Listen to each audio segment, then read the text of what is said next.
Welcome you all on English India YouTube channel. This is Sarita Singh. आज के video lecture में हम जिस टॉपिक को डिस्कस कर रहे हैं वो है नाउन फ्रेज। फ्रेजेस को हम ऑलरेडी डिस्कस कर चुके हैं। जब हम फ्रेजेस की बात करते हैं तो फ्रेजेस का मतलब होता है अ ग्रुप ऑफ वर्ड जिसमें कभी भी सब्जेक्ट एंड वर्ब का कॉम्बिनेशन नहीं होता है। वो अपने आप में कंप्लीट मीनिंग नहीं देते हैं, कुछ सेंस आता है जब हम किसी फ्रेज को पढ़ते हैं। तो इन्हीं फ्रेजेस में ही से हम आज जिस टॉपिक को डिस्कस कर रहे हैं वो है नाउन फ्रेज। नाउन फ्रेज क्या होते हैं, ये किस तरह से फॉर्म होते हैं, जब ये किसी भी सेंटेंस में आते हैं तो इससे पहले कौन से मॉडिफायर्स या इसके बाद में कौन से मॉडिफायर्स को ऐड किया जाता है नाउन फ्रेज बनाने में, या इसका स्ट्रक्चर क्या होता है, उसी को विद एग्जांपल आज हम डिस्कस करेंगे।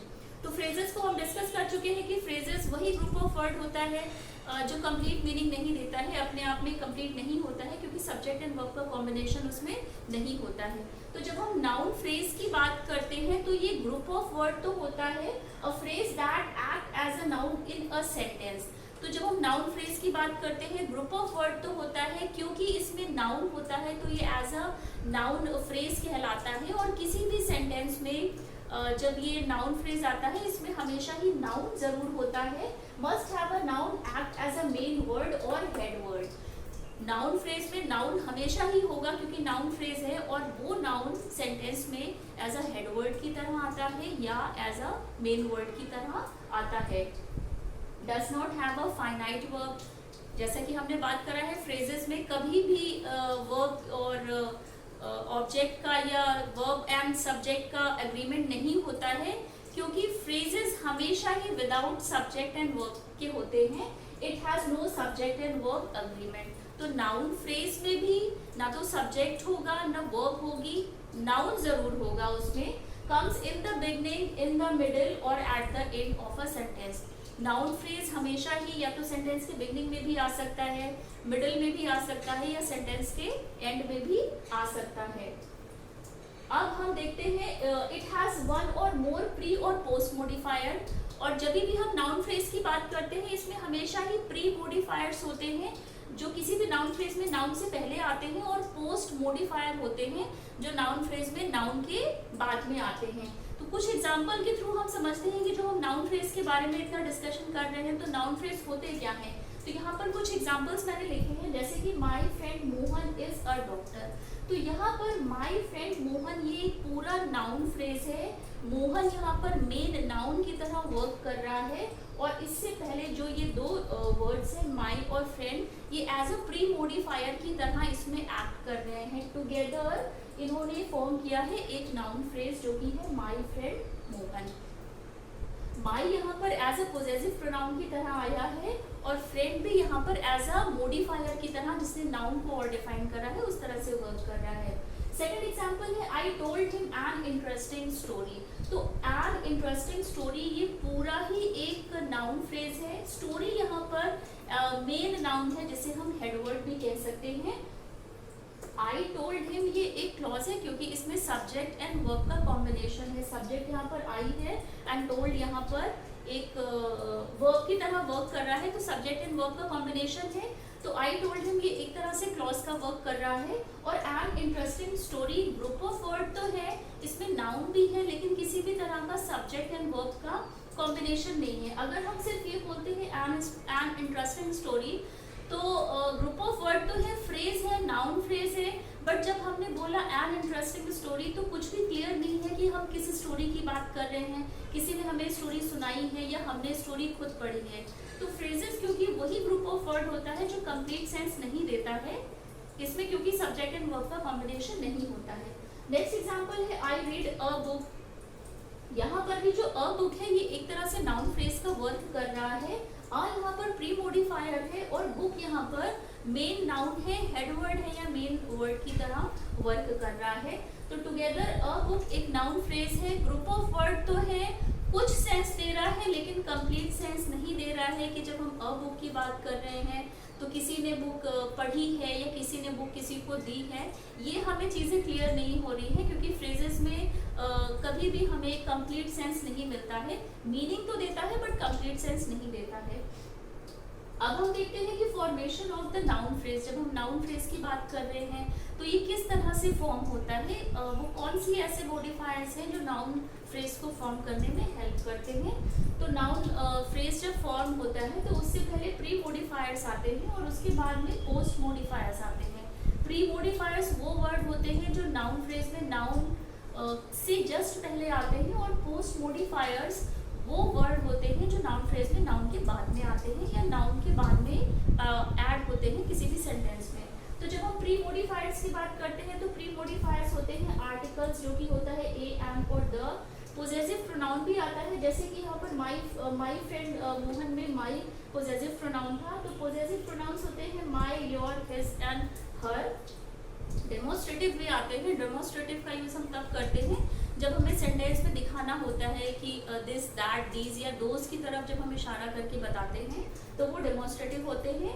नाउन फ्रेज में नाउन से पहले आते हैं। क्वांटिफायर्स होते हैं जब हम क्वांटिटी की बात करते हैं किसी भी चीज़ की, नंबर्स में बात ना करके जब हम क्वांटिटी की बात करते हैं, मच, मैनी, फ्यू, लिटिल या मोर। तो जब हम इन तरह की क्वांटिफायर्स की बात करते हैं तो वो क्वांटिफायर्स की कैटेगरी में आते हैं। नाउन फ्रेज में नाउन से पहले एज अ प्री मोडिफायर्स आते हैं। नंबर्स भी आते हैं नाउन फ्रेज में नाउन से पहले, जो कि होते हैं 1, 5, 6 या 10 जब हम इनकी बात करते हैं। तो ये नाउन फ्रेज में नाउन का जो हेड वर्ड होता है, जो मेन नाउन होता है, उससे पहले ये ऐड होके सेंटेंस को फॉर्म करते हैं। अब जब हम पोस्ट मोडिफायर्स की बात करते हैं, पोस्ट मोडिफायर्स वो ग्रुप ऑफ वर्ड होता है जो किसी भी नाउन फ्रेज में नाउन के जस्ट बाद में आता है, और वो होते हैं prepositional phrase, gerund phrase, infinitive phrase and relative clause.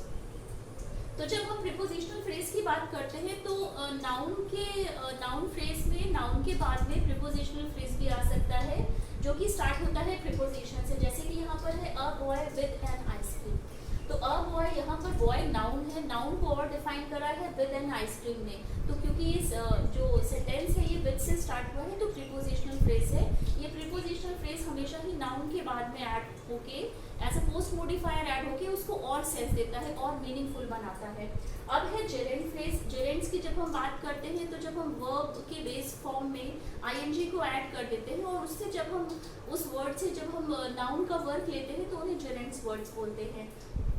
तो जब हम जेरेंड फ्रेजेस की बात करते हैं तो यहाँ पर the women standing next to you.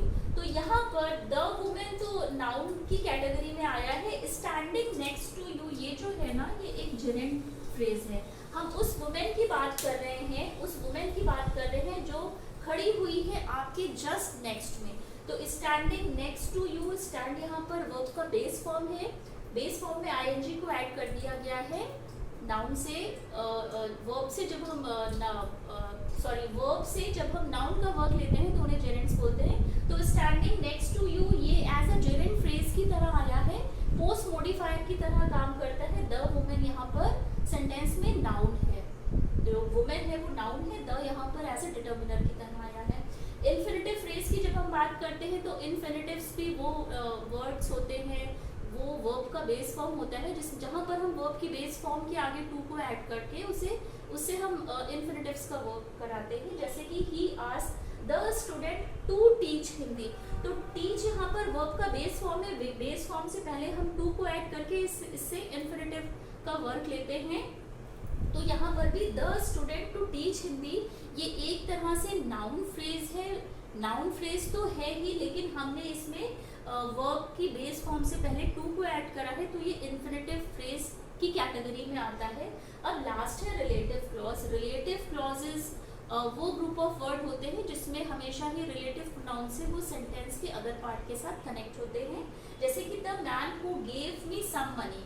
तो यहाँ पर द मैन, तो मैन यहाँ पर नाउन है और द यहाँ पर आर्टिकल की तरह वर्क कर रहा है।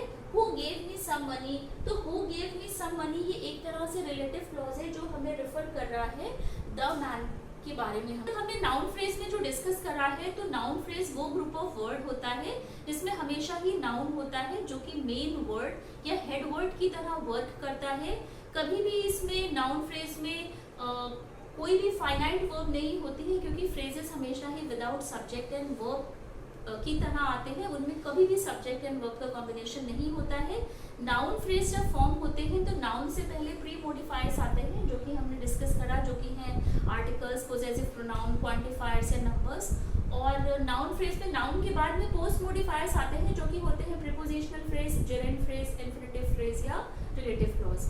अब हम जिस बात को डिस्कस करेंगे वो है जब नाउन फ्रेज किसी भी सेंटेंस में एज अ सब्जेक्ट की तरह आता है या एज एन ऑब्जेक्ट की तरह आता है तो वो किस तरह से वर्क करता है, उसी से रिलेटेड कुछ एग्जाम्पल को हम डिस्कस करते हैं। नाउन फ्रेज को हम डिस्कस कर चुके हैं। अब नाउन फ्रेज किसी भी सेंटेंस में किस तरह से आते हैं, किस तरह से फंक्शन करते हैं, उसी बात को हम डिस्कस करते हैं। तो नाउन हमेशा ही सेंटेंस में या तो सब्जेक्ट की तरह आते हैं या ऑब्जेक्ट की तरह आते हैं।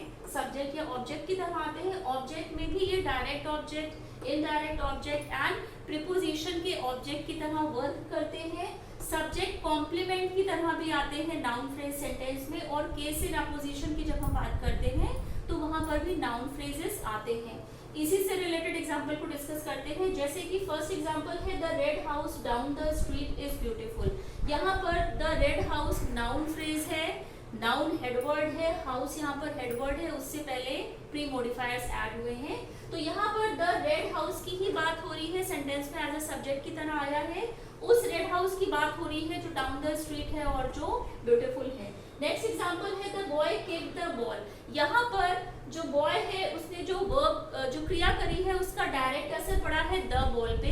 द बॉल यहाँ पर डायरेक्ट ऑब्जेक्ट की तरह आया है सेंटेंस में, नाउन फ्रेज है। नेक्स्ट एग्जाम्पल है Rohan gave the little girl a toffee. अब यहाँ पर जो फ्रेजेस होते हैं वो एक सेंटेंस में दो फ्रेजेस भी आ सकते हैं। तो यहाँ पर द लिटिल गर्ल और अ टॉफी ये सेपरेट फ्रेजेस हैं, नाउन फ्रेजेस हैं। डायरेक्ट जो ऑब्जेक्ट है यहाँ पर वो है अ टॉफी और इनडायरेक्ट ऑब्जेक्ट की तरह वर्क कर रहा है जो फ्रेज वो है द लिटिल गर्ल, क्योंकि रोहन ने जो टॉफी दी है, टॉफी एक डायरेक्ट ऑब्जेक्ट है जो दिया गया है द लिटिल गर्ल को, जो कि सेंटेंस में इनडायरेक्ट ऑब्जेक्ट है। नेक्स्ट एग्जांपल है the aeroplane flu over the river.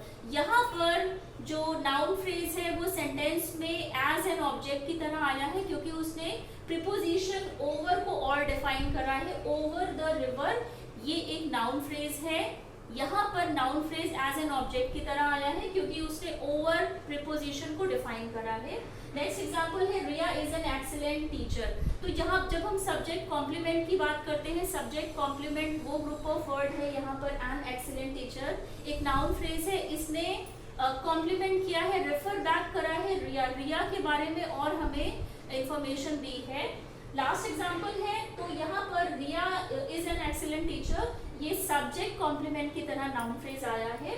Last example है Milton the famous English poet was blind. तो यहाँ पर केस इन अपोजिशन की जब हम बात करते हैं, तो जब हम केस इन अपोजिशन के बारे में बताते हैं तो द फेमस इंग्लिश पोएट ये एक नाउन फ्रेज है जो as a case in apposition आया है, क्योंकि इस पार्ट ने, इस नाउन फ्रेज ने रेफर बैक करा है मिल्टन को, मिल्टन के बारे में हमें और नॉलेज दी है। तो यहाँ पर द फेमस इंग्लिश पोएट ये एक केस इन